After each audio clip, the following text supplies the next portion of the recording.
आखिर ये भीड़ क्यों डिमांड कर रही थी एक आरोपी को फांसी की सजा देने के लिए? कैसे एक रेप केस को लेकर र्यूमर्स फैलता है कि वहां पर एक लड़की के साथ, नाबालिग बच्ची के साथ गैंगरेप जैसे केस को अंजाम दिया गया था, वो भी उस वक्त जब उस घर में उस लड़की के अलावा 2 और लोग मौजूद थे। छोटे लोग थे। 8 साल का मासूम था उस घर में, जो दौड़ा भागा जाता है अपने पिता के पास। पिता से कहता है कि घर में कुछ अनहोनी हो चुकी है। पिता रिक्शा चालक थे, रिक्शा ड्राइवर थे। वो वहाँ से अपना ऑटो छोड़ते हैं और फौरन दौड़े भागे पहुँचते हैं अपने घर पर। जब घर का मंजर देखते हैं तो उनके पैरों तले से ज़मीन खिसक जाती है।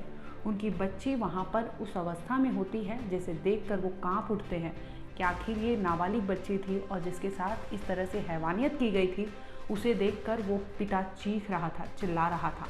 मामले की सूचना पुलिस को दी जाती है। आखिर क्या था पूरा मामला, आइए आपको सिलसिलेवार तरीके से बताते हैं।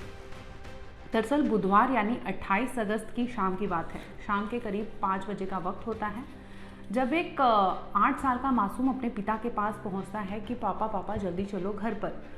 अब दौड़े भागे पिता पहुंचते हैं घर पे। जब वहां देखते हैं तो उनकी बेटी बेसुध अवस्था में वहां लेटी होती है। उसके शरीर पर जख्म के निशान थे, जो देखकर पिता समझ जाता है कि कुछ तो गलत हुआ है।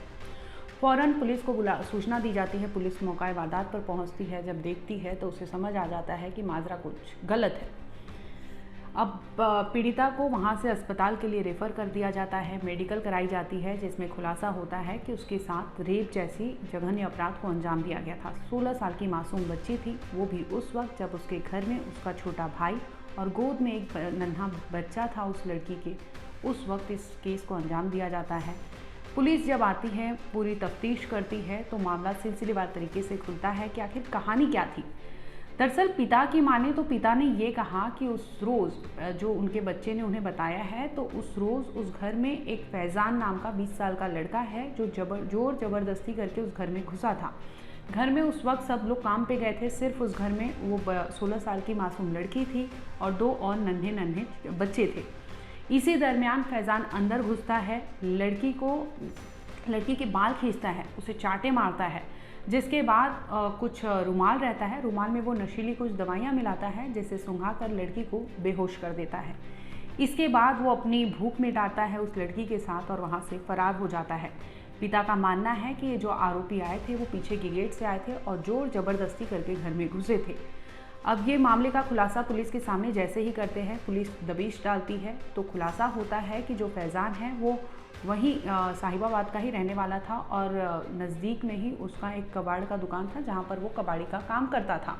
अब पुलिस पहुंचती है फैज़ान के यहाँ अगले दिन यानी 30 अगस्त को। ये सुबह के 10 बजे के आसपास पुलिस वहां पहुंचती है, उसे डिटेन करती है, पूछताछ के लिए अपने साथ ले जाती है, उससे पूछताछ करती है। इसके बाद दूसरी ओर आपको बता दें कि जैसे ही फैज़ान अरेस्ट हो जाता है, तो ये र्यूमर्स वहाँ फैलाई जाती है कि ये जो बच्ची के साथ ये रेप नहीं बल्कि गैंगरेप किया गया था। वहाँ एक नहीं बल्कि 4 लोग थे।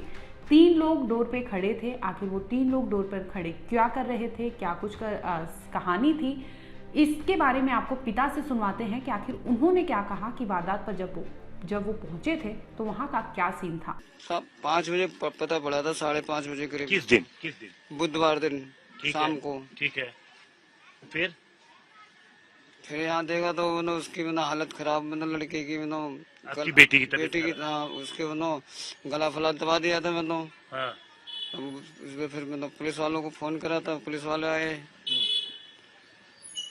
तो एक लड़का था उतना 8 साल का, उसने बताया था हमें, खबर उसने दी थी, हमारी लड़के ने। क्या खबर दी थी उसने? वो ऐसे से वो घर में एक कबाड़ी घुस गया है। हाँ। घर में कबाड़ी घुस गया और ऐसे कांड कर गया है। एक कबाड़ी घुस गया? हाँ। ठीक है। और 3 फरार हैं। 3 फरार हैं। 3 फरार हैं। तो एक घुसा था या 4?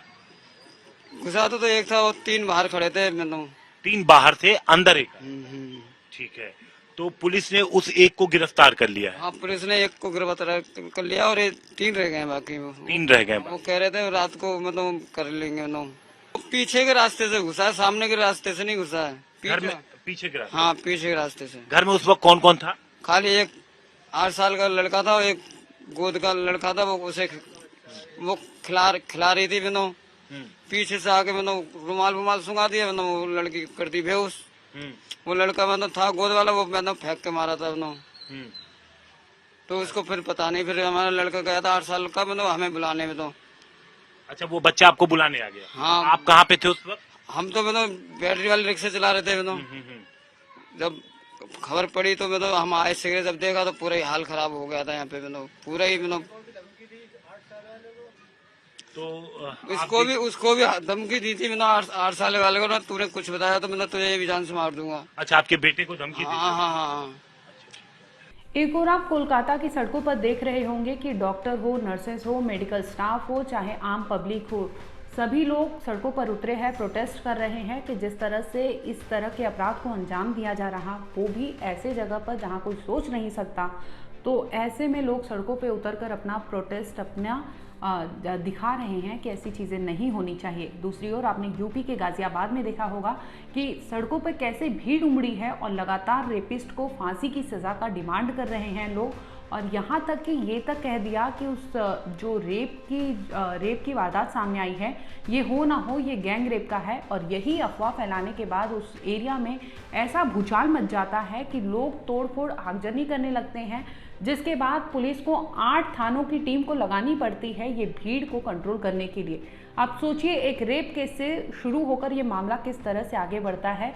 पुलिस इस केस को लेकर लगातार खंगाल रही थी, जांच पड़ताल कर रही थी, फैजान की दुकान तक भी जाती है, वहाँ पे जो भी साक्ष्य होते हैं वो जुटाती है। इसके साथ ही जिस तरह से रिक्शा ड्राइवर के घर पे जो अपराध को अंजाम दिया गया था, वहाँ से भी फॉरेंसिक टीम ने सारी जो सबूत होते हैं वो इकट्ठा कर लिए हैं।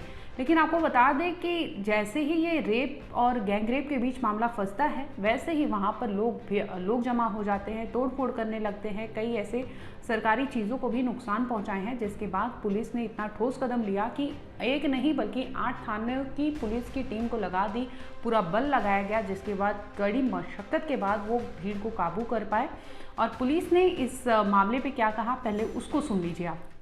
परिवार वालों ने बताया कि उनकी पुत्री जो कि 16 साल की है, उसके साथ उन्हीं के गली में कबाड़ी का काम करने वाले एक सस्पेक्टेड द्वारा गलत काम किया गया है।